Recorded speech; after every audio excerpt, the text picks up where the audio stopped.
Hello, Global Theater. My name is Jerry Fialka. Today is January 28th, 2025. Want to thank Rob Grant and his amazing podcast, I'm Probably Wrong About Everything. Please subscribe. Also want to thank Willie Schwartz for introducing me to today's guest, Mark Bingham. Where are you calling in from, Mark? Bloomington, Indiana. How cool is that? The first question is, what is the best thing for a human being? Air. I like that answer. What's your favorite form of information? How it comes into you? Speaking. Speaking, dude, you're knocking them out of the park. You're concise and articulate. I love it. And I'm glad you laughed, because that's what this series is all about, is having a good time, having fun. Mark, why do you think humans collect or gather information? Because they get tired of picking lice off of their mates. Is this need or want to collect information more innate or more invented? Well, innate, because otherwise you'll die. Yeah. I'm still wheeling over picking lice off your mate. That is a good one. Do thoughts create emotions? Thoughts create emotions. Emotions create thoughts. Yeah. Streams create rivers. Yeah. Fill in the blank. I don't know what I think until I have peed.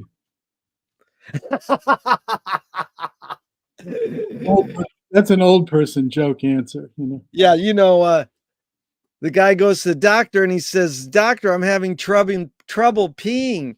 And the doctor said, "How old are you?" And he says, "I'm 80. He said, "You peed enough." Yeah. Yeah. Well, it's funny because McLuhan says, "I don't know what I think until I say it." Joan Didion says, "I don't know what I think until I write it." But Right. Mark, Joan Didion. Wow. Yeah. Can humans think without language? Yes. Yeah. Chomsky says a language is not just words, it's a culture, a tradition, a unification of community, a whole history that creates what a community is. Mark, what do you do when language doesn't work? When language breaks down, what do you do? Sleep. Yeah. Man, you are one smart human. I look up to you. Okay, so your observations of humans in general. Are we more thinking beings or more feeling beings? Oh, definitely feeling. Yeah. Especially in 2025. Yeah. These are two questions from Alan Turing in the 50s. One, is thinking a function of the soul? No. Yeah. The second Turing question is, can machines think? Yes. Do you more pursue happiness or more pursue meaning? Meaning. Yeah. I got it from Viktor Frankl, his book, Man's Search for Meaning. He says, meaning tends to last and happiness doesn't last. Yes. Yeah. Does the brain more detect consciousness or create it? Like, is consciousness there bubbling away? Are we more so detecting it or more so creating it? Detecting and joining the club. Yeah. What's faster, speed of light or speed of thought? For 99% of human beings, speed of light. Yeah. 1% maybe gets up there. Good breakdown. So the poet Audre Lorde said you can't dismantle the master's house using the master's tools. Her colleague Yvonne Rainer said, "Oh, you can if you expose the tools." What new tool do you suggest?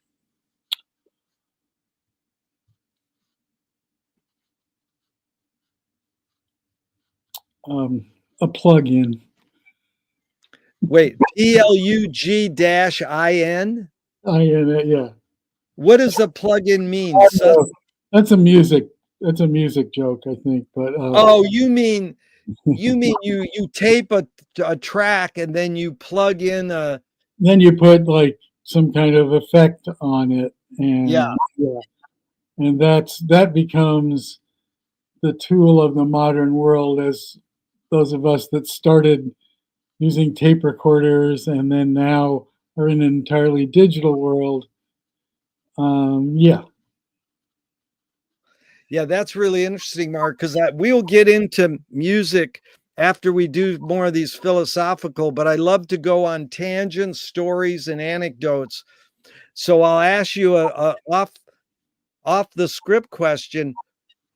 Who was the first to use taped uh, sounds or music on stage during a live performance?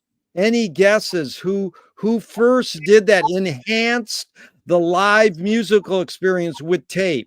I'm thinking about that, but it goes way back. The first thing I thought was it was on the Steve Allen show, but no. Well, Frank Zappa played A bicycle. Yeah. and, but I don't really know. I think it's like a woman from England, but I can't remember her name. Yeah.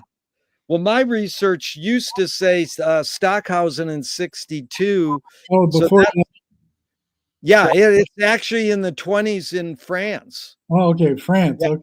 I mean that doesn't mean I'm accurate, because one really highbrow experimental music composer told me, I'm not into first. I'm like, I'm not saying I'm just talking the history. Yeah, the first thing, I've been in so many situations where you show somebody one thing that was a minor little thing that people you did in a band, and the next thing you know, they made a career out of it, and the Village Voice is calling them a genius, and you're like, what? That was like, really?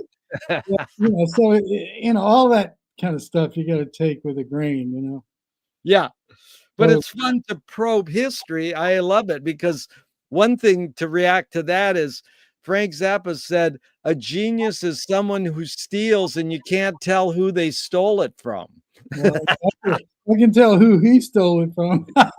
I know. I mean, exactly. Frank is Spike Jones, Edward Varese wannabe, and he would say, thanks for the compliment. And he rewrote Aegon Stravinsky by a lot, Yeah. many times. So Yeah. he was, which is great. Anybody that can hear that, great. Yeah. What new toy do you suggest? Upgrade your new laptop. Yes, upgrade your laptop to Deep Seek, I'm sure. Okay, so now, Yeah. what do you worry about when you go to bed at night? Waking up. Hello. My two favorite words, wake up. Yeah. So McLuhan learned from Ezra Pound, the poet, that artists are the antenna of the race.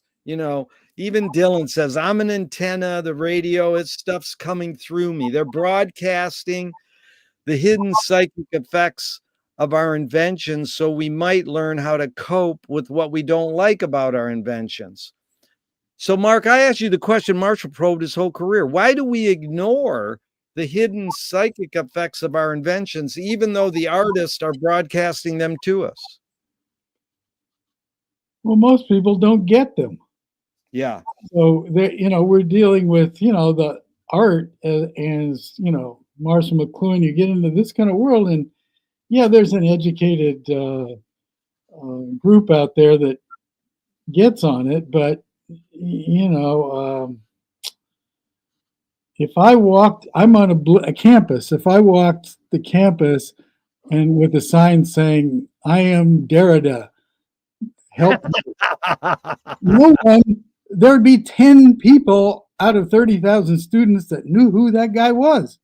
I mean, we're dealing in, you're asking me these questions, but, we're dealing, is it where the idiocracy has, come to pass here? So, yeah. We connect, artists connect, and whatever happens after that is out of your hands, right? Yeah. You throw Mark, it in there. yeah. There are, but you must have ESP, because today I dumpster dove this book, Derrida for Beginners. Well, at least it's not Derrida for idiots like the It's actually a series of books I really appreciate, man, because I'm an imbecile, and it's it's easier to understand it when it's got pictures in the book. I can't get my printer to work, so that's where I'm at. Okay, do artists have moral obligation? No. Wow. Are you more afraid of new ideas or more afraid of old ideas? I'm not afraid of ideas. Yeah. Can you conjure up your earliest memory ever, or one of them? Yeah, some of them were really horrendous, and yeah, I can. Well, can you tell us one, maybe? One was my molesting uncle sticking his schlong in my face when I was 3 years old, So I remember that, because then I had nightmares for years. But other than that, before that, I don't remember a whole lot. Is memory... Trauma lives. Yeah, well, that's you anticipate the follow-up. Is memory more a curse or more a blessing? It's the enemy. Wow.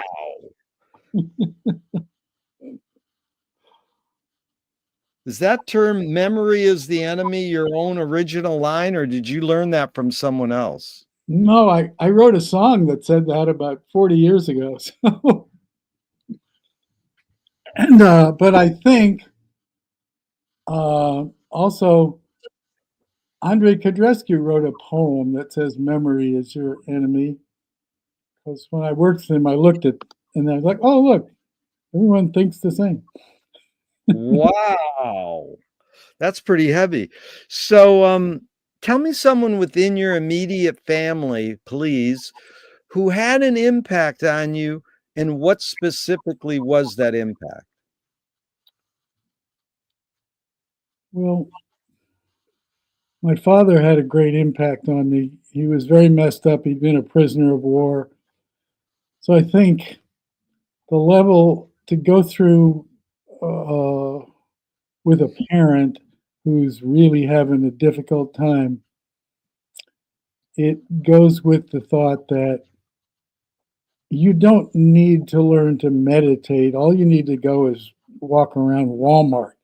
If you want compassion and Tonglen and Buddhist, just hang in the Walmart. If you have any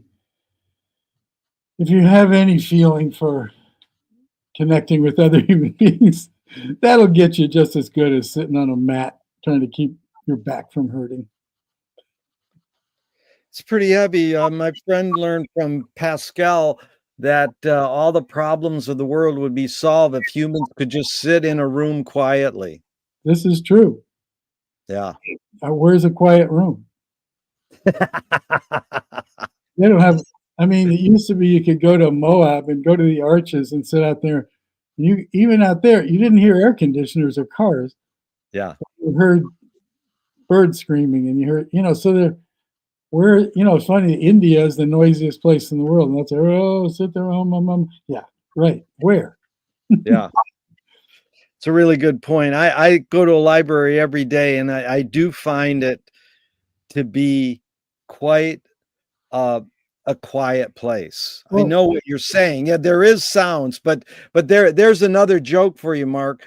The dumb blonde. Sorry, it could be a dumb blonde, male or female or tranny, but the dumb blonde runs into the librarian's, the librarian's reference desk, and she goes, "I'll have a Coke and a malt and a burger."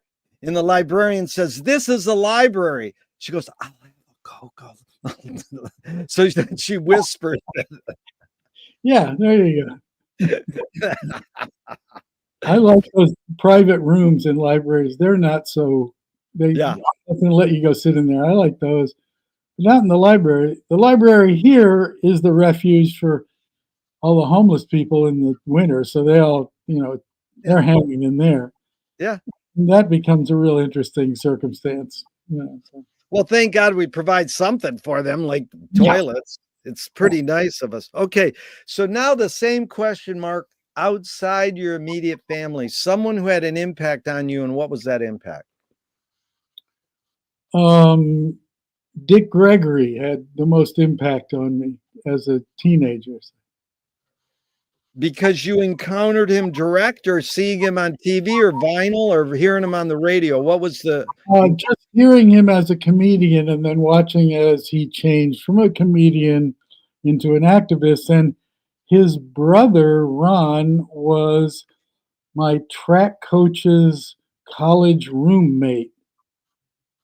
And so I learned more about him via that. But Dick Gregory had a big impact. I couldn't tell huge? you what it was at this point, but No, he's huge. But I have a few great Dick Gregory stories, but the one I love is he he got the card for his son that, you're going to be drafted. It was those computer cards with little holes in them. And he didn't want his son going into war. So two things. He named his son one name. So there was no second name. So that messed up the computer getting him in the draft. And then he would take a pencil and just punch new holes in the card. So his son never got drafted. I didn't get drafted. It says on your card, put report any change in physical condition. Yeah. Is 68, right? So I don't know. It came to me. I was out in a run or something, and it's like, aha. So I went and I collected some very small boxes, and I started taking a dump in these boxes, sealing it up, and sending it back to the draft board with a note. I just took a shit and I feel great. So eventually they came to my dorm room to take me down to the police station. But anyway, it all worked out. They didn't arrest me for too long. Brilliant. Did your parents raise you a particular religion? No. Do you pray? I don't know. Not really. If God exists, what would you like God to say to you after you die? What did you think the best Philly cheesesteak was in downtown Philly? You want God to ask you the question. Yeah, no, God, the main credo is it's not about me. Even, God's not going to talk to you. If God talked to me, I say, hey. Mark, do evil people exist, or does evil use people as a vehicle? Oh, both. But Yeah. evil people definitely exist, and how you how you describe evil, that's a whole other thing. So, it hasn't changed much since William Blake. It's kind of like That's good. Yeah. an ancient. Well, here's the hidden question, really, Mark, is how do you advise someone to deal with an enemy? And I'll set it up. Alan Watts says, if you acknowledge your enemy, you empower them. Coppola stole from the mob and the samurai. Keep your friends close and your enemies closer. JFK said, forgive your enemy, but don't forget their name. And Fellini says, I need an enemy. So it's a lot of thoughts. The basic question is, how do you advise someone to deal with an enemy? But first, how would you respond to Alan Watts? If you acknowledge your enemy, you empower them. I would say sometimes you have to acknowledge your enemy, and if that empowers them, that's the way it goes. And in Yeah. his, you just go have a drink. So so But I mean, if someone's a friend was being bullied, what advice would you give them if they said, "What should I do, Mark?" run, stay away from that person. Yeah. And if it was, I don't believe in lawyers that much or all that, but a lot of people will sue anybody for nothing. But that's an extreme thing. So it's hard. I mean, I just figure one of the few things I like out of that book that has destroyed the earth, forgive, love your enemies. Yeah. It helps you. It doesn't, and you're not, if you hate them, you're just both now in the toilet. So, that's Southern language for toilet, by the way. Turlet. How do you spell that word? Turlet. Turle. That's toilet. Turlet. Turlet. Oh, turlet. Yes. Yeah. You're teaching me stuff. Did you know Fred Parks? No. Oh, he was a friend because Bob Lucas. Yeah. Yeah. Anyways, he taught me things like that, turlet. Like Bob taught me the 3 words that summarize Finnegan's Wake. Sup, jeet, mungry. So sup is what's up, jeet is did you eat, and mungry is I'm hungry. That's funny. Bob popped in on my Facebook today and wrote, I posted 3 deer in somebody's yard close by me here downtown Bloomington. And Bob said, they're hungry. UNGI, hungry. That is good. I love that. He's always teaching me good words. But back up again. You said the book that destroyed the world. Was that the verb? Yeah. Oh my God. A great virus that is eaten up civilization for centuries now. That's pretty good. I thought Finnegan's Wake destroyed the world. Now I've been re-enlightened. The 3 people that have finished it may have just how many people, like what's the one recently? There's all these books that everyone has and then nobody finishes. Yeah. Like nobody finished Dom DeLillo Libra. I never met anyone that etc. And there's a new one. What's the guy with 3 names and he killed himself and he wrote the David Foster Wallace. But, it's like I was at. Did you finish that? Oh yeah. Some people do. Yeah.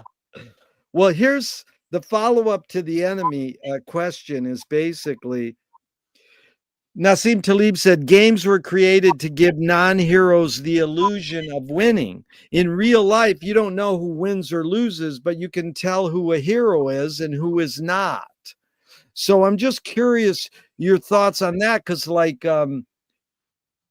Gregory Bateson, the anthropologist, says when the criminal gets caught, does he go, whoa, my criminal skills weren't up to snuff that day? Or does he say, oh, I did something morally and socially wrong?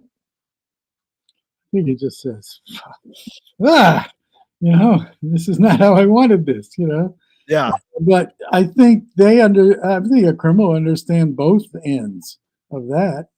They know that they're doing something wrong, unless they're really, unless it's, Jeffrey Dahmer level or, unless it's that kind of complete, I mean, you meet people in the arts that are that insane, but they're not doing it to kill people or be criminals. They're doing it, with whatever. So, yeah, that's a hard one. I think it's hard not to have a conscience on some level, right? It's really, I mean, believe me, that's the biggest issue right now. Do these people have a conscience? Well, that's what I mean. The virus book that they can, pull lines out of to make sure that, that they're living righteously while, killing people. Yeah, that's there's justification. People justify almost anything, right? Yeah. Well, Paul Krasner asked his guru, he says, why is there evil in the world? And the guru said, to thicken the plot. Well, yeah. I mean, there's a lot of people, my friends are so bent out of shape. And I'm thinking, if only Nick Toshis had stayed alive, he would think this was the greatest time on earth. The chaos that we always, extrapolated about it's here. It's completely, you can't go an hour without some crazy shit happening, and we know about it. And I try to hide from the news now, but it leaks in anyway. But I'm not on the 24-hour rage cycle at all. But yeah, it's how all these people, maybe it comes down, they kill the education. But then you go around the world, this, walking like it's 1933 is going on all over the place. And some of those places are highly educated. Highly. So you think about America and you think like that they killed the education system in the 80s. Everything's going down the drain. The colleges now, this college here in Indiana has gone total right wing, and they put a fence around where we used to play concerts and play frisbee because, and they put snipers in the buildings around it. So they're afraid, the demonstrations for pro-Palestine. Oh, they don't want that. Yeah. Well, that's like, wow, really? Snipers? Yeah. That's like, I played at Yale the week that the president said the black person couldn't get a fair trial in America, the week of Kent State. And so, this is like then, like Nixon time on steroids with the internet. I mean, you can just. Yeah. Yeah. Amazing. Does punishment work? Well, that in general it could. Yeah. But the way in our country, it's a cottage industry. Punishment is done for financial gain by the people doing the punishing. Yeah. That's not, and in the halls of justice, there's just us, as they say. And, so yeah, the prisons, Louisiana, oh my God, I lived in Louisiana for 40 years. What a huge industry, Yeah. Just taking young black guys and get about, but you go to the same, say they take the Tulane students from uptown, do the same thing, they don't even get nothing. Yeah. Interesting. And so it goes all the way back to, it's slave labor. They got them, yeah. So we know this. We got it huge in California. It's called the prison industrial complex. Huge. Yeah. So, Mark, James Joyce was the first projectionist in Dublin 100 years ago. He basically checked out. He said, this is stupid. Why should I go inside a building and see a movie of a tree when I can go outside and see a real tree? Years later, Faulkner said, sometimes the best fiction is more true than journalism. Why do we have to recreate things in order to get them? Why do we have to go to a theatrical play of people acting out life? Why don't we just live life? I'm supposed to answer that? If you want, yeah. I mean, okay. Have you ever seen an opera in Italy? I haven't seen it in Italy, but I know what you're talking about. Yeah. It's a spectator sport. It's a community activity. Yeah. Theater as a community activity, they are doing something that is part of their life. It's like the same thing out in the country still.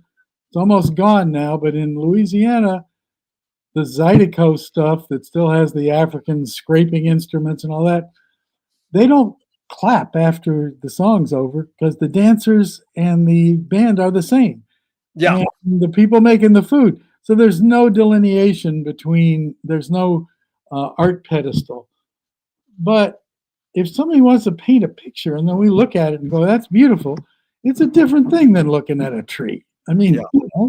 So there. Yeah. So, that's got to be one of the greatest response in interviewing people for 40 years. I'm supposed to answer that? Good line, Mark. That's got to be in my cut line. So, what was your through line? Like, just tell us briefly the through line. Where's the tipping point where you said, "Oh, I want to be a musician. That's my calling." Like, you've in another podcast you told it pretty deep, the history of you getting into music, but where was that tipping point? We go, "This is what I'm going to do." You know, it it was again, it was, I'd say a lot of it's commercially driven in a sense that you do music, you love it. You do it in your room, you write some songs, you gang tape recorders together, you make strange pieces and try to keep up with the Beatles doing Revolver. And then when people like what you do and they give you money, Yeah. everything changes.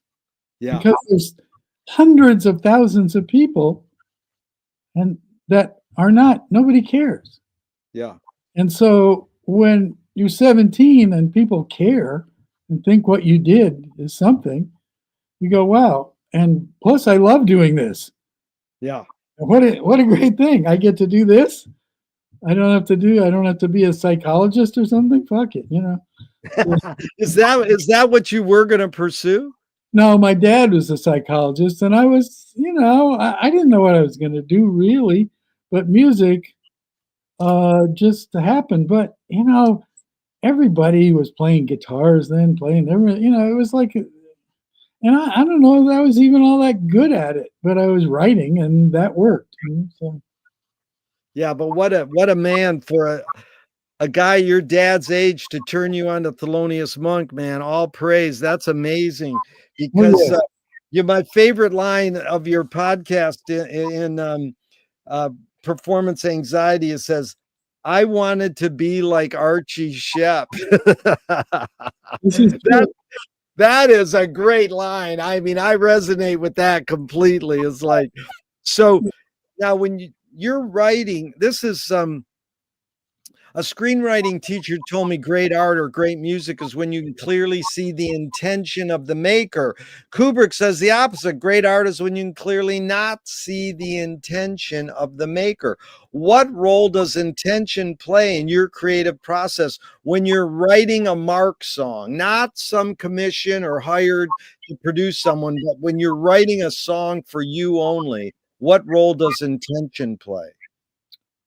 Well, I want to make it something that eventually works for me. And there may be 30 permutations before it gets to a point, and it may go through 10 different subject matters if it's words and whatnot, putting words and music together. So it's a difficult process, but I mean, the cliche is here it is 60 years later, and I get up every day and I work on it. And some days you don't feel like doing it, and you realize that some of your best work has come on those days that you didn't feel like doing it, and you kind of do it and go through the practice, and then all of a sudden, bang, it pops up. And there are songs that I wrote 50 years ago that suddenly were finished, but they were sitting around half done. Yeah. They were on a Xerox, they were in a notebook, they were ended up in a computer. And they're always like, nah, this ain't right. There's nothing there. And then boom, suddenly it's something there. So you go with what comes out of your head and you go with your feeling, you go with what music you make. And then if it doesn't feel like something you're going to present to other human beings, then it sits for a while and then you go back to look at it again. Yeah. Process. Really articulate and concise. I appreciate it, Mark. So Duchamp said there's no art without an audience. How much are you thinking of your potential listener when you're writing your song? Not at all, which is probably my downfall. No, I don't know. According to your bio, I don't think that's a downfall. So McLuhan says everything we invent extends some humanness, like knife and fork extends our teeth, the shutter in a camera extends our eyelid, and maybe even like philosophy or religion, non-tangible extends consciousness. What is the guitar? Is guitar or keyboard your main instrument? Guitar. What does the guitar extend for you? What humanness? Humility in my case. Wow, that is heavy. You really get it. So now you work as a producer. So let's say the mixing board. What does the studio? Let's call it the music studio. What does the music studio extend for you? Oh, the possibilities of dealing with music going back to the start of, anyone thinking about it or documenting it, Yeah. and being able to utilize any of that. So now it's wide open, and which is interesting because the more it gets wide open, the more conservative the world becomes. So there you go. What is Anyone cares about the weird, the young weirdos that are coming up don't seem to be doing much except recycling what we all already did with some AI thrown in. So I don't really know anymore. no, Mark? Mark, Completely. you got my brain going back so far. It's like, you ever see the Spike Jones video where they go, we're going to tell you the history of music. And the first clip is two cave guys are hitting two rocks. Right. And then they go through the whole Dixieland and jazz. And then they go, and now we go to Spike Jones and it shows two guys hitting rocks together. Right, exactly. Well, there's a lot of, in the 60s, that there was a lot of jazz that it was like, oh, we're getting real intense. Archie Shepp among them at times, but Archie Shepp remained within a certain, there was not totally, there was no such thing as free jazz. I think free jazz meant free us from tinkling ivories, cash registers, waiters coming up in the middle of the set and saying, you have to need another drink. And like, it was like, let's do other spaces, let's do this. But then a lot of people took free jazz to mean you could go just start playing with people and then see what happens, which is a cool thing to do, except you have to kind of be a pretty good at it on a large sense, and philosophically and historically understanding what has happened, or else it gets really bad. So then that begat a new genre, which is known in the music circles as fire in the pet shop. Yeah. And you've heard it. And so. Well, yeah. you evoked.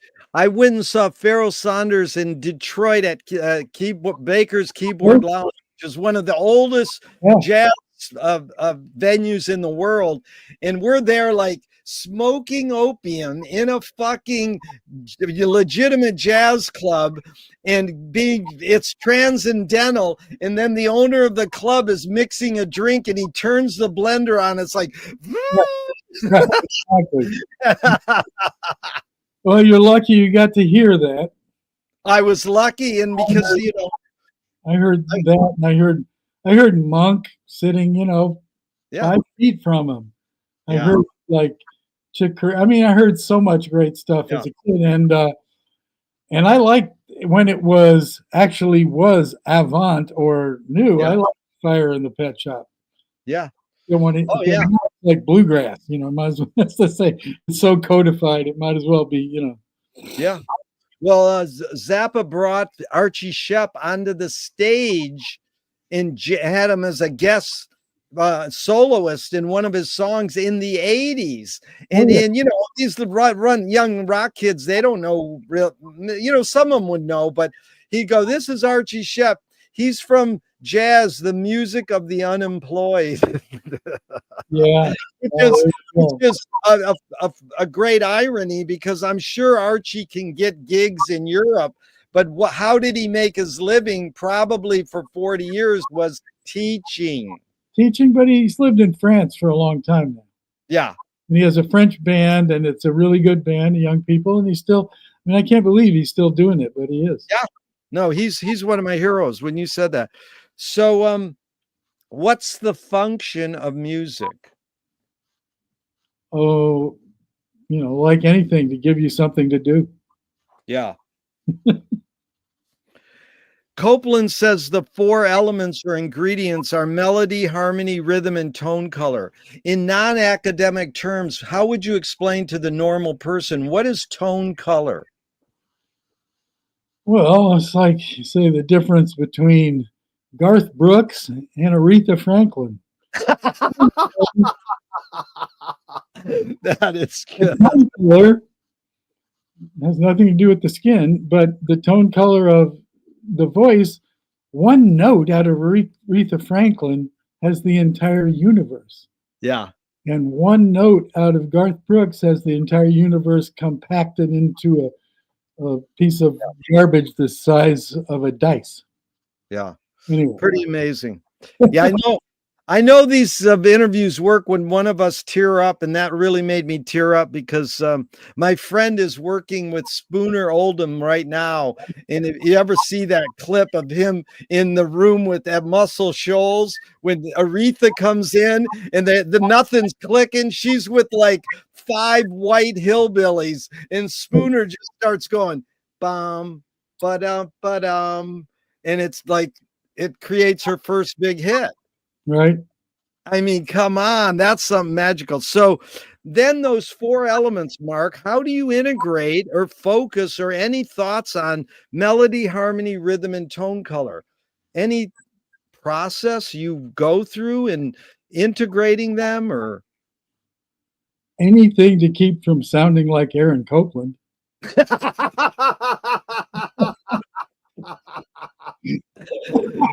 Uh, I like how Messiaen treated melodies and harmonies in an entirely different way. So when I learned much more density and intensity from Xenakis. Xenakis was here in Bloomington, and having Xenakis as a teacher, that's another thing, like Archie Shepp, that'll ruin your life as a commercial entity. But it did make me understand a whole lot, and I was not interested in a lot of the older music. And then Xenakis, I said, once Chopin was playing, and somebody was playing, and I said, he said, Chopin is great. It's just not what we do anymore. Are you an idiot? And I'm like, yeah, I guess so. And so, but you still use all these elements. Like today, I made a piece. I really wanted a string pad, and I didn't want to use a synthesizer. The other day, I went and I bought like 8 recorders from some lady, and we did the trade in the entrance to the Walmart. And she had all these recorders. I don't know why. So I made these beautiful pads out of recorders. Now there's harmony. Now I didn't think about I knew what key it was in. I knew this, but I didn't think about it. I don't know what those notes are on a recorder. I thought, oh, okay, there's a third. I can hang that. And then I text an hour later. Sounds beautiful. So, wow. That's composing. Composing, if you can write it down and other people have to play it, that's composing. But singing it out and having somebody play it is composing. It's arranging. Yeah. And so you got melody, harmony, rhythm, and the rhythms go back, and the rhythm stuff is astounding. I mean, the richest people in the world should be the people that invented, like the Bo Diddley beat in Senegambia. Those people should have all the money, but instead Paul Simon has all the money. No, dude, it's like the Rock and Roll Hall of Fame Iggy got up there. Iggy got up there and he says, first of all, I want to thank all the black people who invented rock and roll, and all the white dudes with white ponytails in the audience went, right on, brother. Yeah, yeah. Well, Iggy's smarter than them, so. But also anybody who made a second line version of Coltrane's, what Coltrane song did you do? Giant Steps. Giant Steps is all right in my book. So I'm curious in regards to that rhythm. I'm going to read you a little thing to set up this question, but I'm curious your thoughts because you opened for Beefheart too. Why is 4/4 time the most commonly used time signature in Western music? Now, here's the setup. Besides being intuitive and easy, it might be because it's in sync with our heartbeat, walking, and marching. But Captain Beefheart, Don Van Vliet, said we have to vary from the mama heartbeat. He said that 4/4 time is related to fascism. It's so fixative and so hypnotic, so synthesized that it's dangerous to the heart, faster than the heart. Disco is dangerous, and he wanted non-hypnotic music to break us from this canatonic state. So that goes off on a tangent, but the basic question is, why is 4/4 time the most commonly used time signature in Western music? Well, it's also the math of it is the Parthenon. The math of it is, why do they use like rectangles? Why are squares? I think it's all, it is the heartbeat, but it's also there. It's also, freaking not Fibonacci, but Fibonacci runs half the stuff in the world, and the other half is like goes back to the early math of the Greeks. So 4/4 and 3/4 are really base numbers, and Yeah. makes sense, right? Well, you go into like it's funny that Africans made like Bach sounding stuff a long time before Bach did. Yeah. Circles of fifths and all that stuff, and sounds that come out of other sounds. So I think, from my experience, I mean, Don Van Vliet, an incredible human being and had a great band and everything, but he was prone to say some seriously dumb shit about cocaine was wearing off, I mean, did you hang with him other than that night you opened for him, or? No. I felt like they had a 6'7" guitar player that was enamored of our 5'4" trumpet player. So I was watching funny action that whole weekend. Yeah. In Hampton's band. That was a very strange weekend. Wow. I've interviewed Bruce Hampton with all these same questions twice. He's one of my heroes. Colonel Bruce Hampton was just an amazing guy, but I was lucky. Beefheart called me 52 times one year, 1991, in the middle of the night, once a week. So it's very interesting because I'm curious, going, because he's like Monk, sometimes they're savant-y kind of, out there. Monk said there are no wrong notes. Any comment? Well, it depends. I mean, if you're playing jazz, you can just take that wrong note and go to the next note, and it becomes not a wrong note. Yeah. If you're playing da da da da and you put a half step on the top, everyone's going to go, "What the hell is that?" So that becomes, is that a wrong note? Oh no, that's a new variation. You start you change that up and you put a counter line that sounds like Monk's Brilliant Corners against Beethoven, and well, that might be really interesting. But so yeah, that whole thing. You want to be precise. The modern world is so weird into this new designer music, I call it. You try to work with people, and they want everything. It's not about the arranging and the sounds and the producing. It's about control and the Yeah. control over the way they're going to look in the world and sound in the world. And I'm just like, I don't know about that. I don't know how that works. I just know to Yeah. make stuff. So yeah, that the wrong note thing. I don't know. It's a cool line though. I mean, Miles giving side eye to Herbie Hancock when Yeah. Herbie plays a funny note. Yeah. I mean, he did that, and then Miles always says, "Well, there's no wrong." Yeah. No, it's how good you, like Hannah Brooks said, no, there's wrong notes. It's just how good you cover them up. But my friend Dougos really nailed it. He's the greatest artist in Venice Beach. He said, Monk heard all the same notes Charlie Parker heard, but only decided to play some of them, Yeah, which is just interesting way to put it. And Monk said music is math. So it is interesting that he knew it's math, but it's how you can vary it or transcend it. And then the line I'm really after your reaction is Monk said silence is the loudest sound in the universe. Miles talked about the space between notes. George Clinton says funk is the absence of. How do you know how to incorporate silence in music making? Well, it's an inherent part of it's part of the rhythm. There's no swing without the silence. Yeah. There's no groove. A groove is not it's not a metronome, So the silence is the shit. And that's I mean, that's like something you could talk about for 3 weeks. I mean, even Wynton Marsalis had all his great stuff. I mean, he's turned the corner and become a little more adventurous and always a brilliant guy and a brilliant trumpet player. But teaching kids about groove, it's a good thing to do because they Yeah. don't know.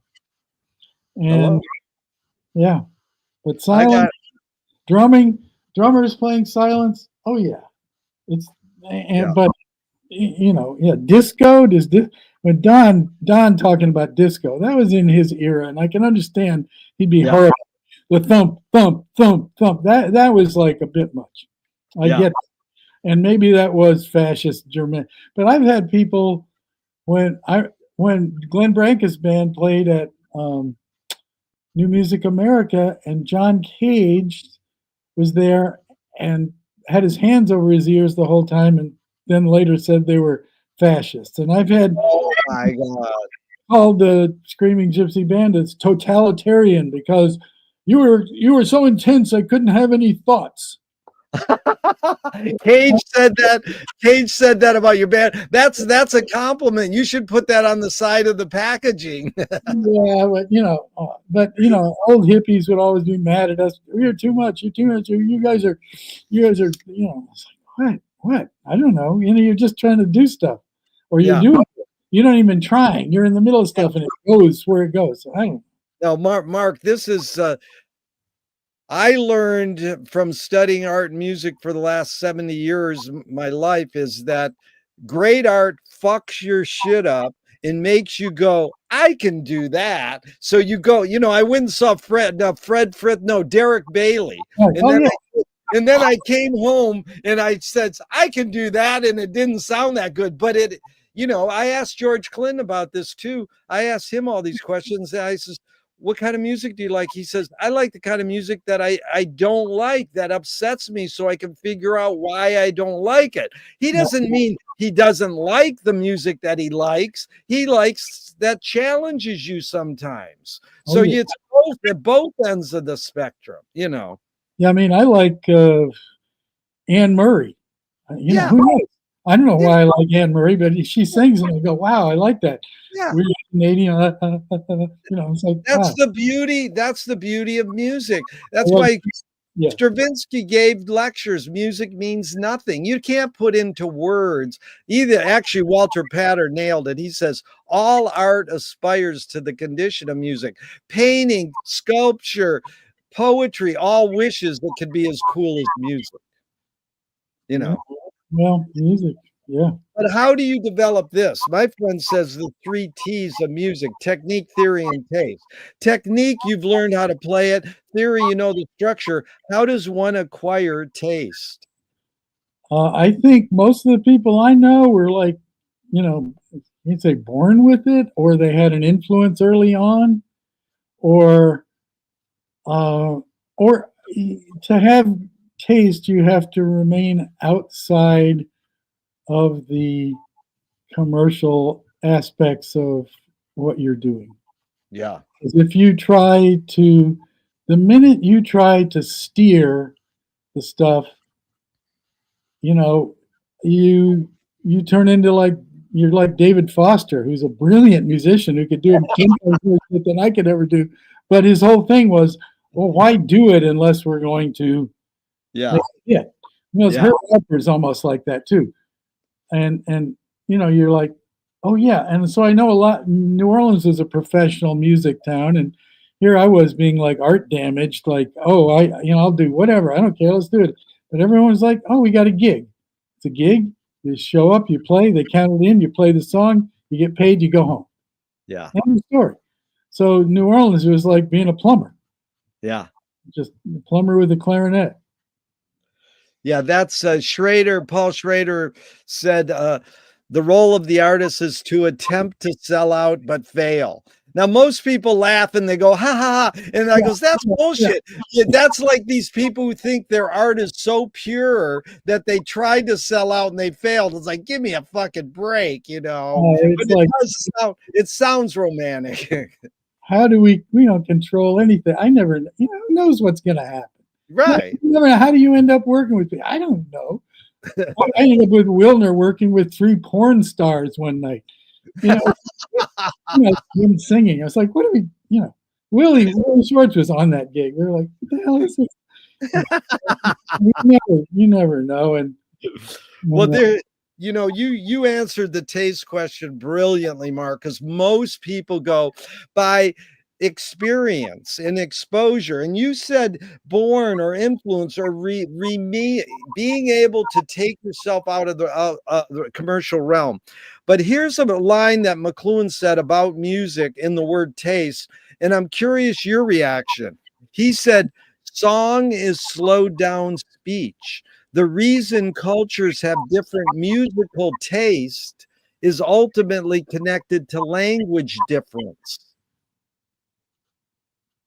Any comment on that? And I can read it again if you want. Yeah, read that again, because that's Marshall McLuhan again. He says, song is slowed down speech. The reason cultures have different musical taste is ultimately connected to language difference.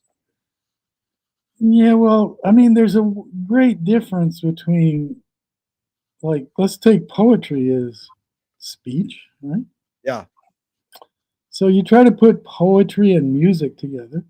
I think your brain hits in different spots with either of them. So to merge them is one of the most difficult things in the world. So the idea that music is or songs are slowed down speech, I think more like songs were more like connecting the community until they became art.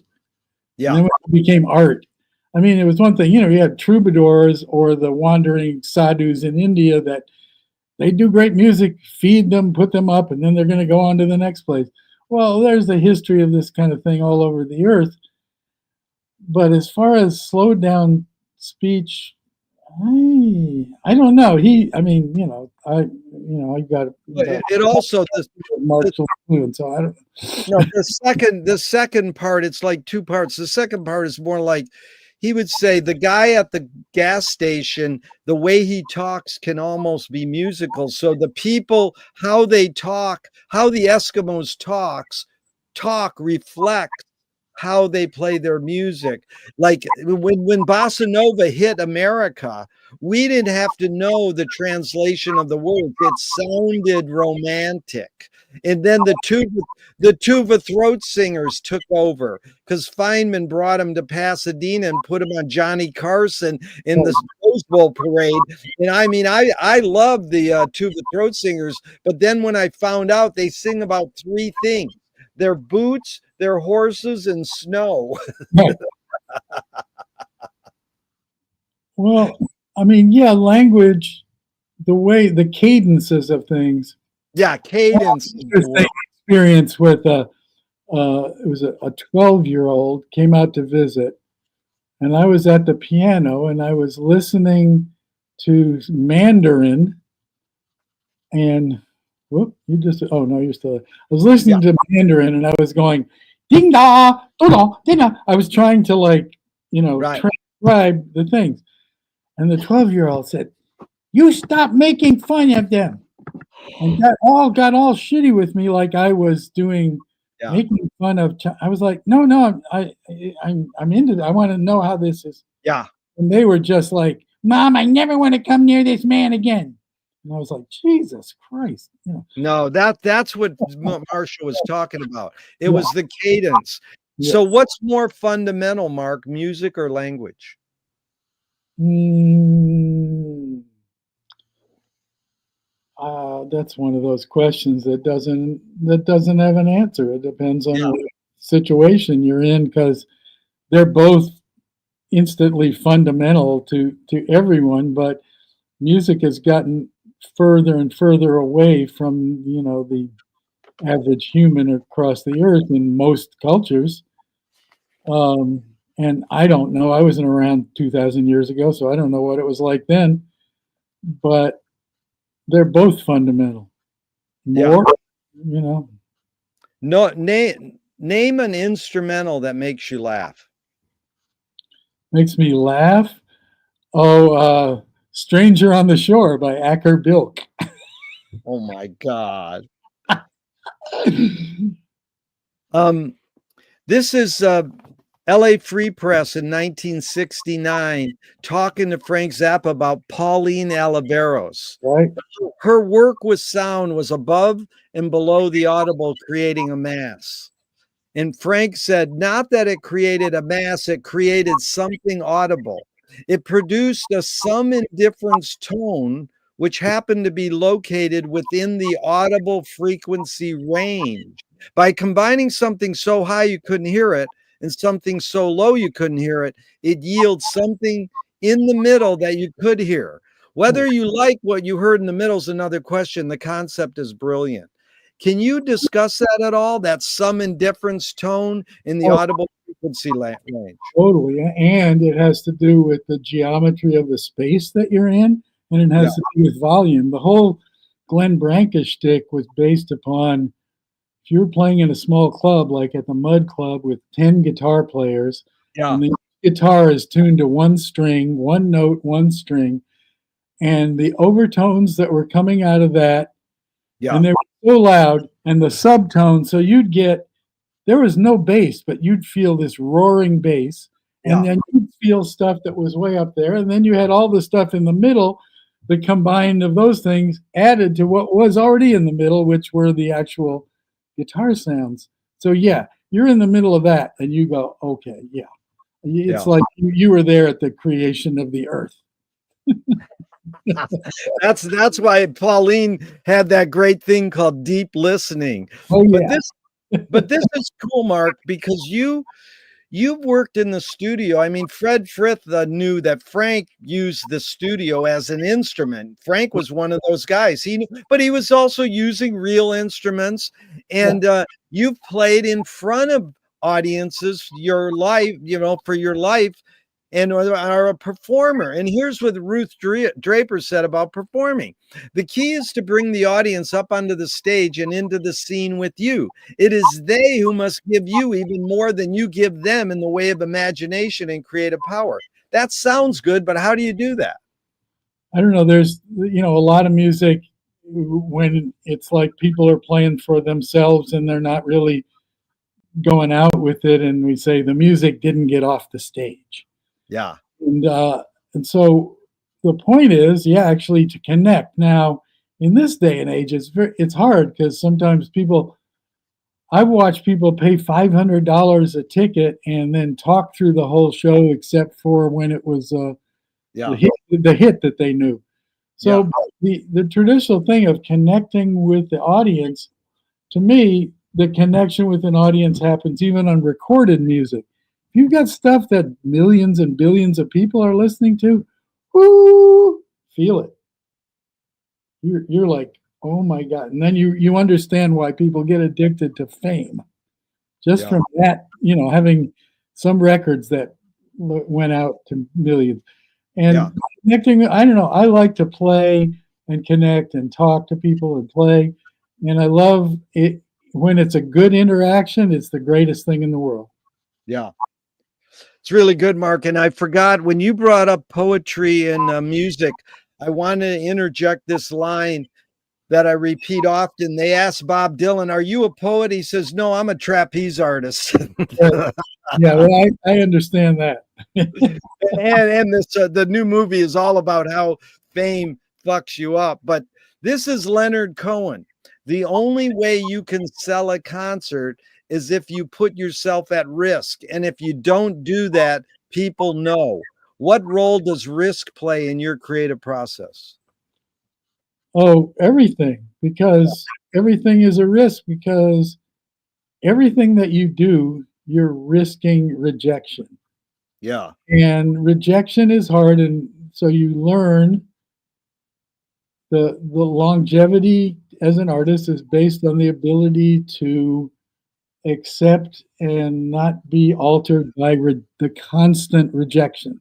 Way more rejection than praise.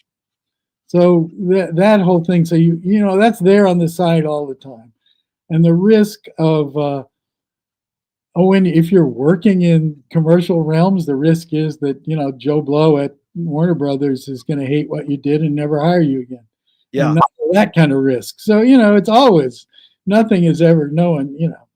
That's like And downs the trapeze artist has had in his life. yeah. Well, what does courage mean to you? Is courage involved in risk taking? Well, I mean, courage is just waking up every day. All we really have to do is breathe. Yeah. No other responsibility.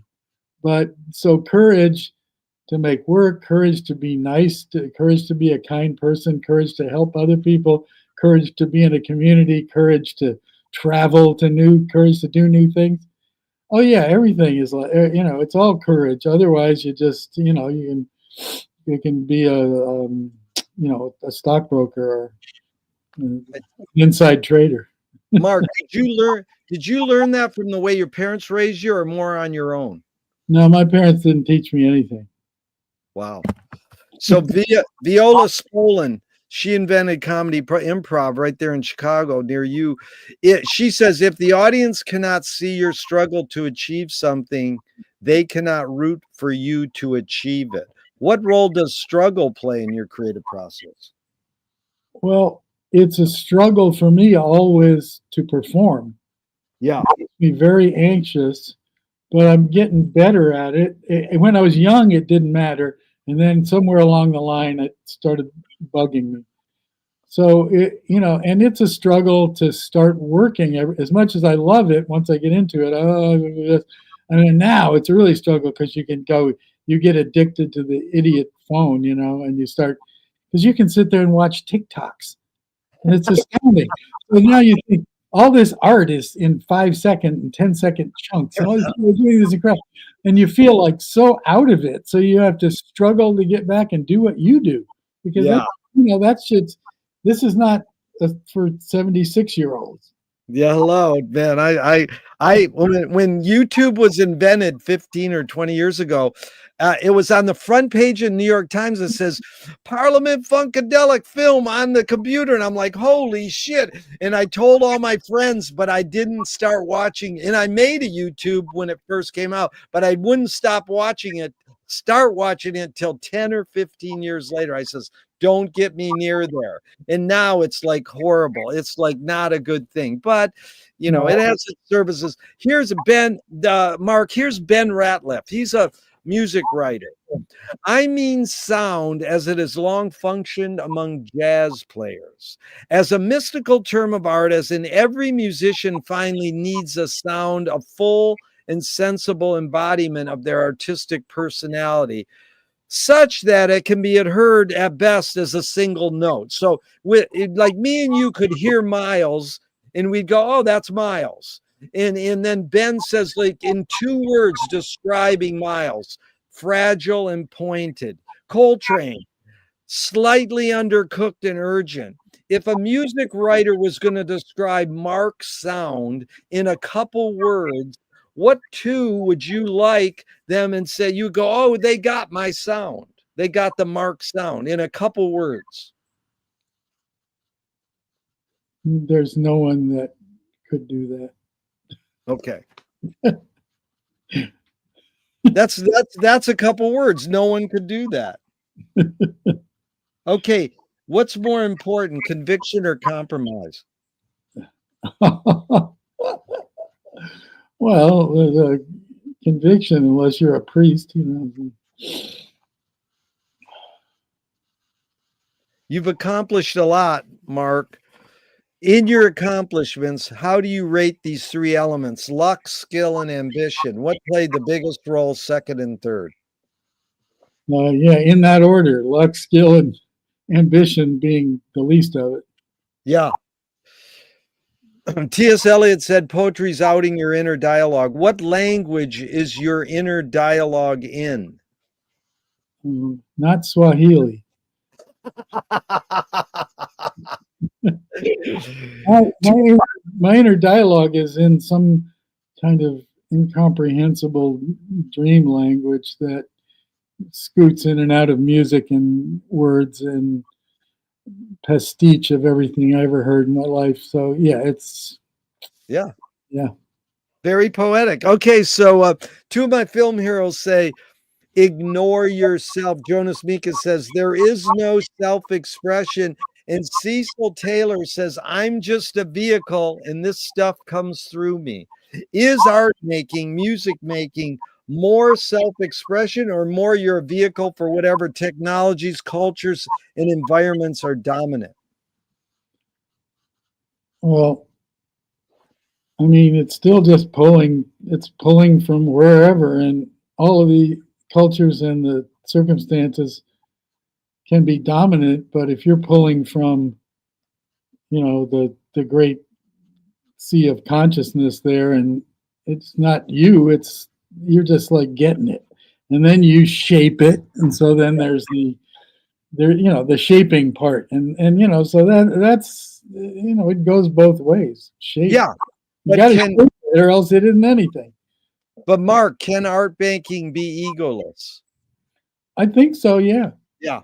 I don't, because it the base life of an artist is to have your ego destroyed over and over again until you don't even worry about it anymore, because you know it's not, that ain't you.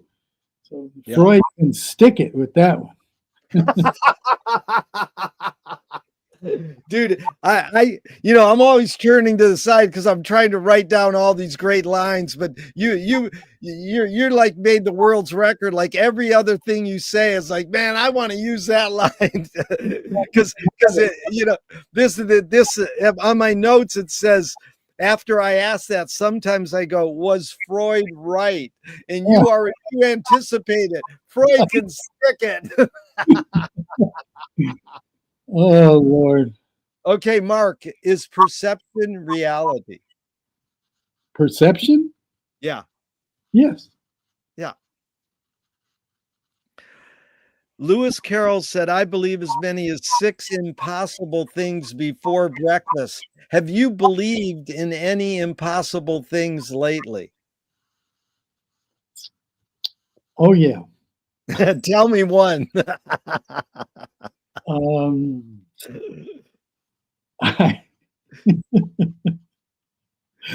I believed I could walk 10 miles without my knees hurting. That's great. Simple physical, yeah. I go down a list of like old people delusion things that I think, oh, it's okay. Old people delusion. I like that. I got that too. But you would love this because you work with Sun Ra. In the New Yorker, they quoted Sun Ra and he says, the impossible attracts me because everything possible has been done and the world didn't change. Well, Sonny, yeah, he's something else. Amazing.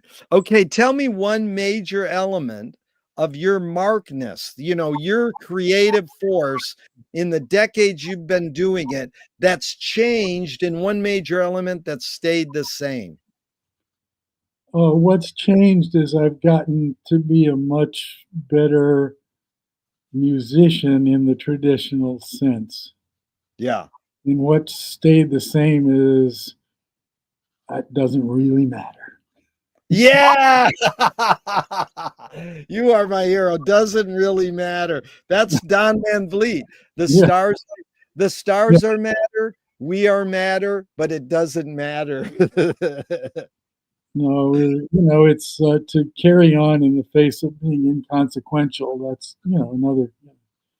Because think about it, it's the Bob Hope theory. I always ask people under 50, ever heard of Bob Hope? Nobody knows who Bob Hope was. And 60 years ago, he was the biggest star on earth. So that Yeah. there shows you.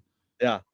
But I got to tell you, at the end of their lives, Frank Zappa and Captain Beefheart were talking on the phone, and they both had watched a PBS special on the Big Bang. And Frank asked Don, "What came before the Big Bang?" And Don said, "The Big." Okay. Okay. Moshe Feldenkrais works with healing and movement. He says it's literally possible to identify a weakness and incorporate it to become a strength rather than we're normally taught to overcome a weakness. Tell me a weakness you turned into a strength. Uh, my in music, my inability to read music. And then how was that a strength? My ear got really good, and it Yeah. wasn't connected to my eyes. Yeah. The joke today with all the music on the screen is like, these young people today have a great eye for music. Yeah. So, I came out, I didn't know the names. I was making songs, I didn't know the names of the strings on the guitar, Yeah. really. I didn't know what note. So you hear and you make stuff out of whatever it is that you're hearing. Eventually, you learn that music is very conservative, and what you thought was really cool and hip had been done a million times. But everyone has to go through that. Yeah. Fill in the blank, Mark. Anger can be a productive emotion when. Um, Rarely. Yeah. uh, it can be when you have room to run. Room to Run. That sounds like an old John Mayall song. Yeah. It's Room to Move. Okay, so what's the no? My friend who worked with Robin Williams, I said, can satire be destructive? He says that's the job of satire. But if me or you do a cartoon in a certain country and they kill us, some people think dying is destructive. And Swift said he compared satire to a mirror in which people could see every face but their own. What's the function of satire? Oh, the function of satire was to create a different sort of mirror of to look at people or places or situations and get a laugh out of it or get some pith out of it, whatever. And I think, by 2025, I'm not sure that satire has any purpose. Yeah. How could you, you know, how could you be any more satirical than real life at this point? Yeah. I mean, it's like it's all melted now. Yeah. What's the most significant difference between men and women, physical aside? Um, that's another 3-hour question.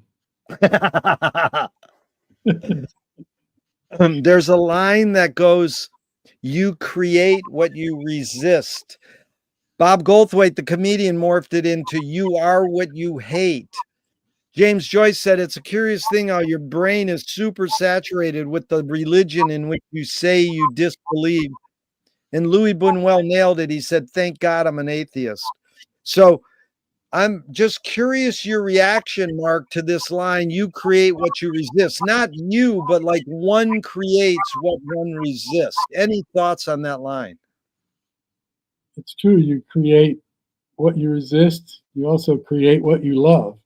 Yeah. So you're creating in your circumstance with what's in front of you, and there's an awful lot to resist, and a lot of the things we empower the things that we're resisting. So it works, you know. Yeah. That was almost a Donald Trump answer. Sorry. Yeah. Well, Utah Phillips says anarchy is making rules for yourself and not other people. Who's entitled to make the rules?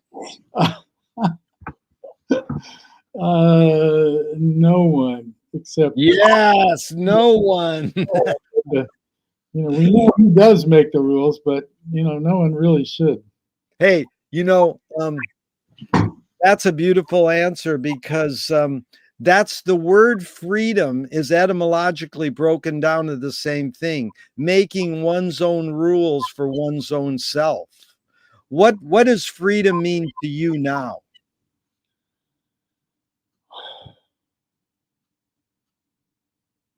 Day to day, not having to do anything except what I feel like doing. Yeah. It's a rarity. It's never been this way in my entire life. So Yeah. I moved to Indiana, and now life is like it's like a vacation. It won't last, but now it is. Beautiful. Mark, can you forget to die? Well, I'm already dead. I mean, it's like all I'm going to do is turn into some different kind of molecules. What difference does it make? That is a good answer. I'm already dead. Okay, we got about 10 more minutes, Mark. This has been totally fun for me, and I've learned a lot. And this next is 5 quick questions from Alan Watts, just in a couple words. 1, who started it all? Howard Cosell. Are we going to make it? We already did. Where do we put it? Wherever you'd like to hide it. Oh, you got ESP, dude. You're anticipating the biggest question coming up. Okay, 4. Who's cleaning it up? Little Beaver. That's a real inside joke. And 5th, is it serious? Never. Never. Yes. Okay, Mark, how do you find peace of mind? At the Dollar Tree. Yeah, like the Dollar Tree. That's that thing about going to Walmart. Is that what your dad said and just walk around?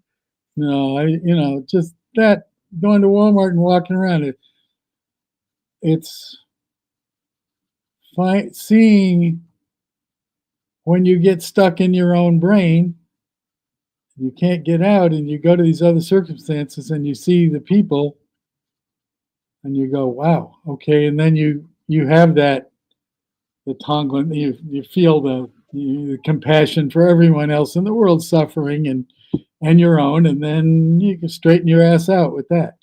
That's you find a commonality, you mean? Like yeah, and that, or the greatest place to learn about connection with other humans is at to sit in the waiting room with people whose loved ones are getting chemotherapy. Yeah. It's just, these people could be MAGAs and stuff, and everyone's still like joined up and happy, not happy, but we're, yeah. So that's been my experience, and not to put Walmart into that category, but almost. Dollar Tree woman. Okay, this is good. If you were walking down the street today and you met yourself as a 12-year-old, what would you say to your 12-year-old self? Have a nice day.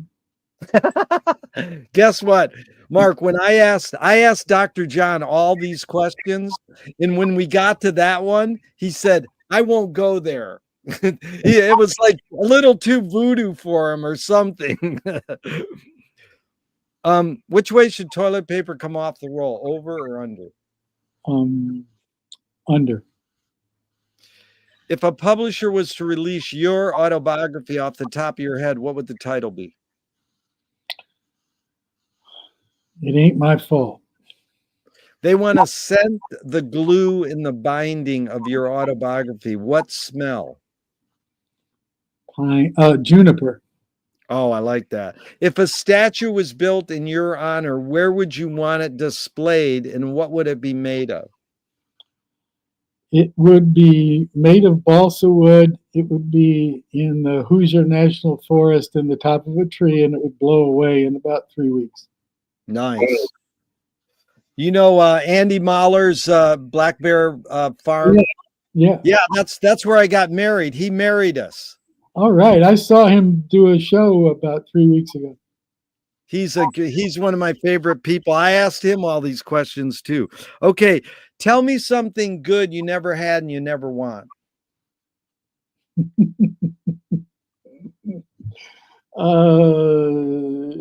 Immediately I started thinking about food. I guess I'm hungry. Something good I never. Oh my gosh. I don't know.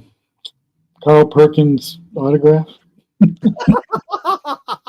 That is a great answer, Carl Perkins autograph. Okay. You were in a vat of vomit up to your neck and someone threw a bag of shit at your face. What would you do?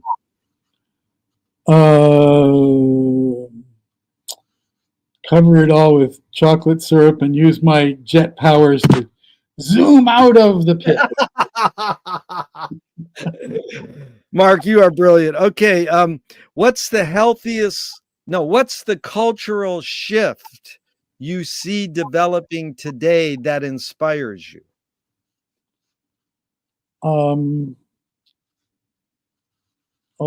There's so many young people that know so much, and I believe that their ability to take in all that is offered from the earth, from the internet, from the whole universe, and change everything over to good is a distinct possibility. Yeah. I get that answer a lot. It's hopeful to say people have hope in youth and young people. Thank you. What's the question that remains unresolved for you? When am I going to grow up?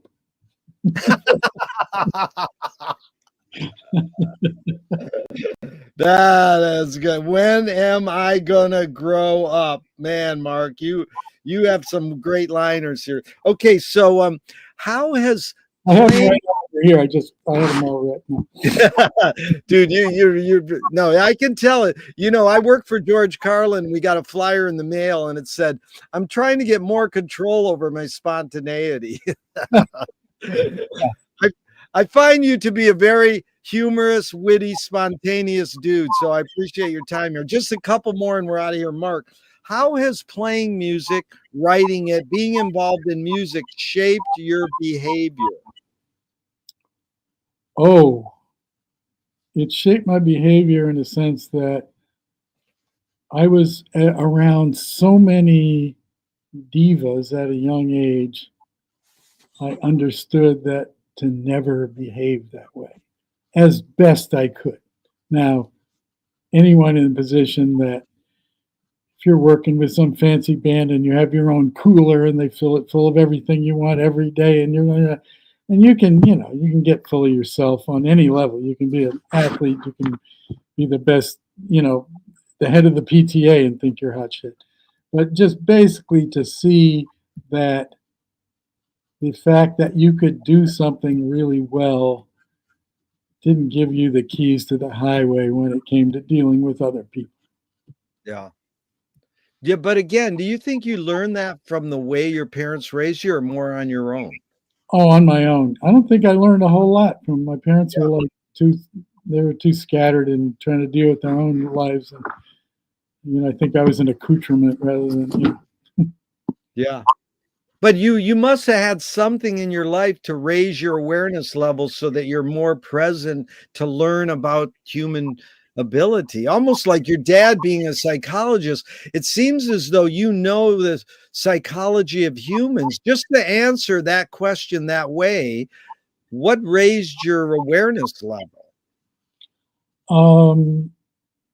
Well, I have an interesting thing is that I'm missing genes. I'm missing genes that allow you to feel well-being. Hmm. So I was 70 years old before they figured out that I had to take this, this, and this to make those genes match up and I could feel well-being. So early on, I ran. I was a distance runner, and Oh, running knocked me out, and being knocked out and relaxed, and then music the same way put me into that.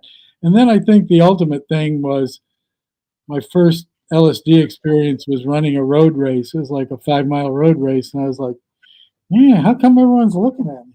And it was funny. And I ran the same time I always would, but it was just so. Then I was like, "Oh, okay." So you know, it is once you look at your arm and you could see through your skin and watch your circulatory system going, it's kind of hard to come back from that.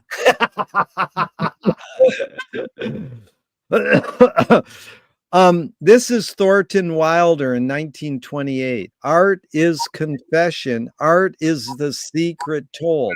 But art is not only the desire to tell one's secret, it's the desire to tell it and hide it at the same time.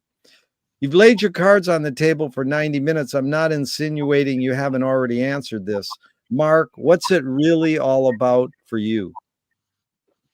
Mm, well, I know it's not about potato chips. I know that much.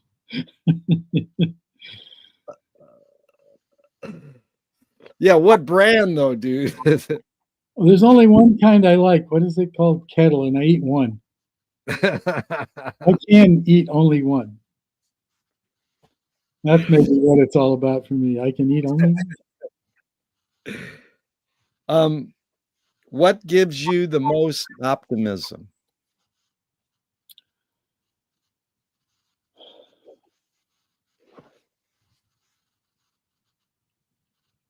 Seeing that we're coming to the end of Christianity as a force on earth.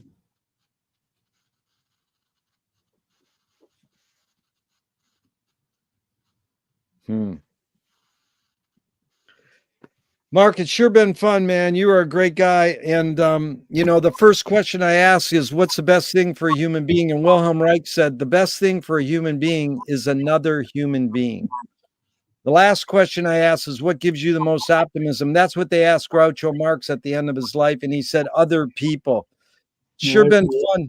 Sure been fun spending this time with another person, especially because it was you, Mark. Thank you so much. Thank you. And we'll see you next time. If you want to do a part 2, I'll send you some dates. That was really fun, Mark. Thank you. I'm gonna hit the end broadcast button, but I hope this never ends and we can keep talking forever and ever. I enjoy Venice. I miss it. I miss it since William is gone and I can't go to the canals anymore. Yeah. Well, Venice is still alive and kicking. We got the Venice Heritage Museum. Did you know Jesse Ed Davis at all? No, I knew he was playing, of course. Yeah.